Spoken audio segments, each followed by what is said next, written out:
Chers compatriotes, chers amis du Rwanda, en ce début d'année, je vous adresse mes vœux les plus sincères de santé, de sérénité et de courage.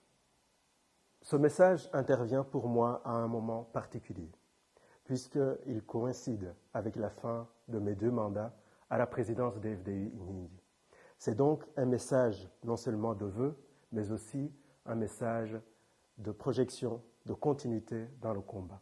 Un combat qui dépasse les individus et les mandats.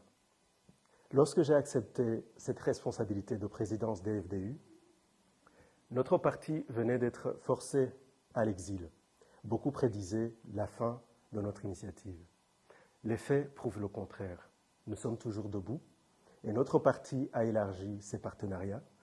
Notre parti est plus que jamais engagé pour le changement réel et démocratique au Rwanda. C'est donc dans ce contexte qu'une nouvelle dynamique vient confirmer aussi que les rangs de l'opposition s'élargissent. De plus en plus de Rwandais, de Rwandaises rejoignent les rangs de l'opposition, refusent la peur, refusent la résignation. Dans le même temps, nous ne pouvons pas fermer les yeux sur la réalité de la situation de notre pays. Notre pays traverse un moment existentiel. Le régime actuel nous a imposé un modèle de société qui divise.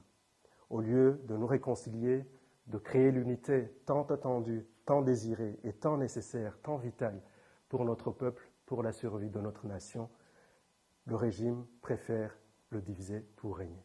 Ce régime a choisi un modèle économique qui est basé sur la prédation, sur le surendettement qui confisque l'avenir de nos enfants, basé également sur l'aide internationale, une dépendance dont tous les pays voudraient sortir.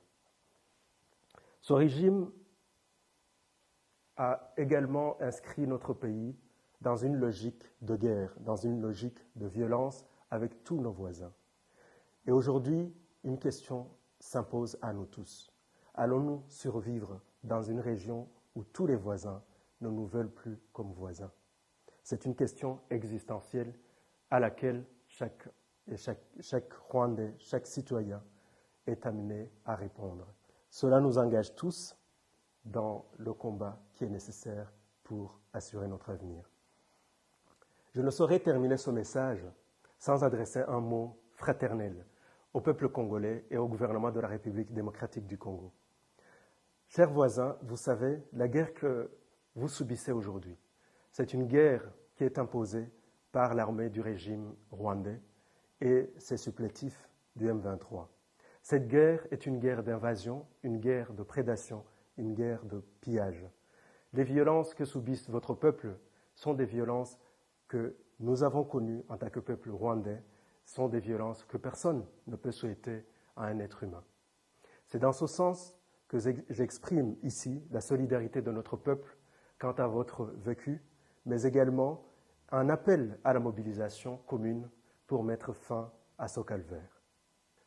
C'est dans ce cadre que j'appelle chacune et chacun des citoyens rwandais, où qu'ils soient, à prendre action dans ses propres moyens, dans ses convictions, pour mettre fin à ce calvaire. Que ce soit en refusant la peur, en s'engageant dans des organisations qui luttent, ou alors tout simplement en refusant le silence. Dans le même sens, j'appelle les organisations politiques et les organisations de la société civile rwandaise à contribuer au rassemblement qui est nécessaire, afin de contribuer également dans nos domaines respectifs à mettre fin au calvaire que subissent nos peuples de la région des Grands Lacs. Les différences qui nous ont divisés depuis trop longtemps doivent faire place à l'unité et au rassemblement. L'unité et le rassemblement n'effacent pas ces différences, mais ils les mettent au service de l'essentiel, c'est-à-dire l'avenir et la paix dans notre région. Je termine en renouvelant notre engagement et notre détermination à contribuer au changement au Rwanda et aussi à la vie commune entre les peuples rwandais, les peuples congolais, les peuples tanzaniens, ougandais et burundais. Je vous remercie et encore une fois, je vous souhaite une très bonne année 2026.